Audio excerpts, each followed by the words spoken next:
appears to be commercial in nature, and we can articulate that reasonably, then that's enough grounds to stop the vehicle for inspections. In Kansas, our troopers, our local authorities, our sheriff's offices, they all have the capability of performing roadside inspections if they've been through the course. So this means you may be stopped by, I know it's real prominent in Texas. Texas relies heavily on their local authorities and their sheriff's offices to conduct roadside inspections. You'll see it a lot there. Here in Kansas, we don't have too many, but the possibility does exist that if you're stopped by a local police officer through a city, that they may hold the credentials to perform that roadside inspection. The highway patrol, it's all of us. We all have that capability. Most of us have that capability to do that. There are different levels of inspection, 1, 2, and 3. If you're in mix-up, you have to be level 1. If you're road troop, you have to be level 2. US DOT and FMCSA, they have their own personnel to do inspections. You'll see them occasionally, not so much. But the DOT is not, this is kind of, I've seen guys get wrapped completely around the axle because they were called DOT. I take no offense to it. If you call me the DOT, I take no offense to it because I kind of understand why they call it DOT. The United States Department of Transportation is the main governing body. The FMCSA is a branch of that. So when they're referring to DOT, I just assume that's what they're talking about and move on. Some guys I've actually seen get into arguments over DOT because they think they're talking about KDOT. It's like, no. But we're not KDOT. We're not the Department of Transportation. We have no affiliation with the Kansas Department of Transportation. Other states may vary, like in Ohio, they're called the Public Utilities Commission. And in Kansas, we have the Kansas Corporation Commission. They adopt which rules, and they adopt which rules from the federal motor carrier safety regulations that we choose to enforce. We're just an enforcement branch of them, I guess you could say. Does the DOT have authority to search my truck without a warrant? A short answer, yes. Okay, as I say yes, I say for good reason. It's, there is some case law on that. This is the Carroll v. United States is the automobile exception for a warrantless search.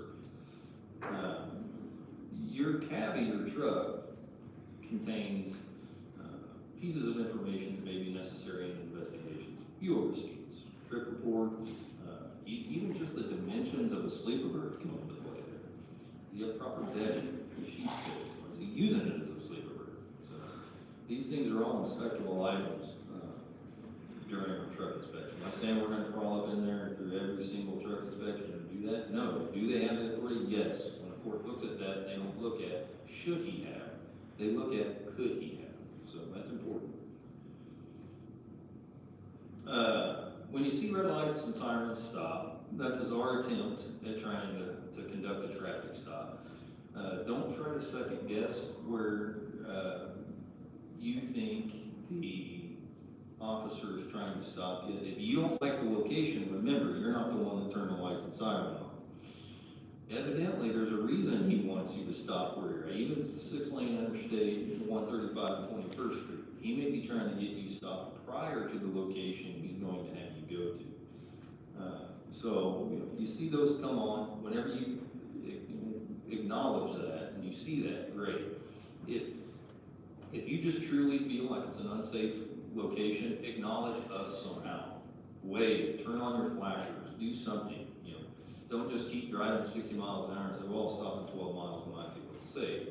That's going to lead to a very personal encounter with whoever's trying to stop you.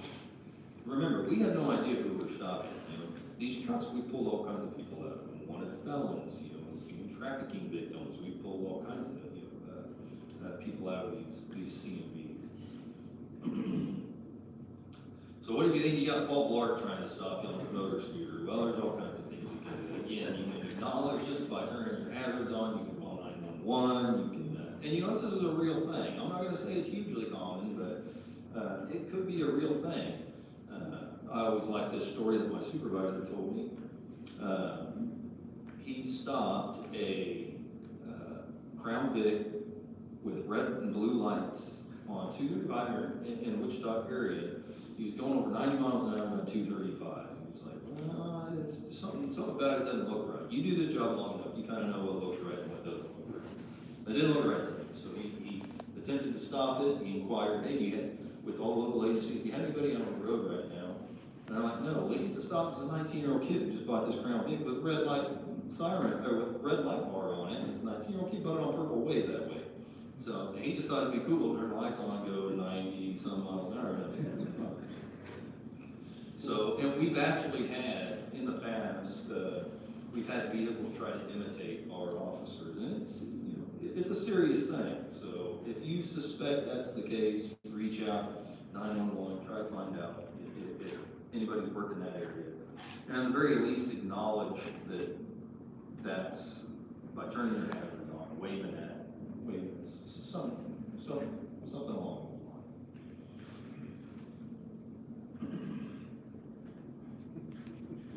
Stay in your truck, yeah, don't come to us. I know some states have, you know, they're like, they require you to get out of the car.